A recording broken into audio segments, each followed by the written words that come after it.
بعد صفعة أوكرانيا استيقظ المغاربة على وقع مقولته: صفعة على هذا الشكل توقظك أفضل من لكمة تسقطك وأنت في كامل قواك.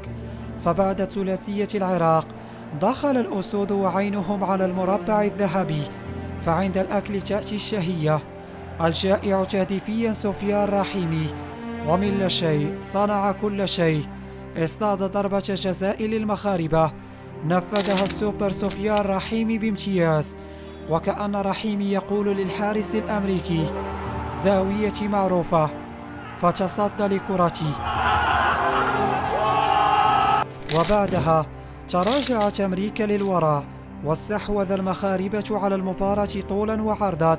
وفي غفلة من الجميع انطلق قطار بني ملال على يمين حديقة الأمراء سريعا، وقدم تمريرة عرضية لصديق لاماسيا إلياس خماش الذي أسكنها في شباك أمريكا، وكأنه يقول لعبد الصمد: الأيام سريعة يا الزلزولي، بالأمس في لاماسيا صغارا، وها نحن كبارنا الآن في عاصمة الأنوار.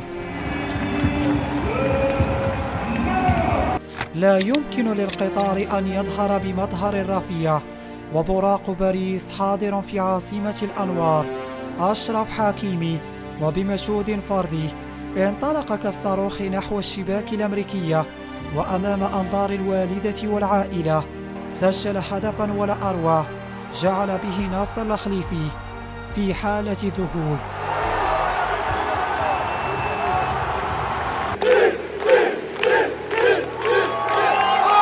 إلياس خماش، وبعدما عذب الرواق الأيمن للمنتخب الأمريكي ورطه في ضربة جزاء، تقدم لها الرشاوي مهدي موهوب، وبدون إلحاح من الكابيتان أشرف حكيمي منح له الكرة، لكن موهوب لم يخيب ظنه. لقطة ذكرتني بلقطة حمد الله مع فيصل فجر.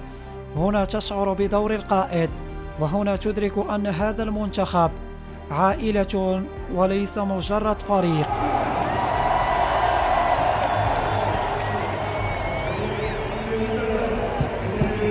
عموما الحالمون لم يستيقظوا بعد، بل أضافوا للواقع سطرا من سطور التاريخ للكرة المغربية بأرقام تاريخية لهذه المملكة الشريفة: أكبر عدد انتصارات في نسخة واحدة، أكثر عدد أهداف في نسخة واحدة، أكثر عدد نظافة الشباك في نسخة واحدة، مناصفة مع دورة 1972، بلوغ دور النصف النهائي لأول مرة في التاريخ، ومن يصل لأذنه فليعضها. وإن شاء الله كاليفي وكاليفي، وإن شاء الله كاليفي، عز واحد، وإن شاء الله كاليفي.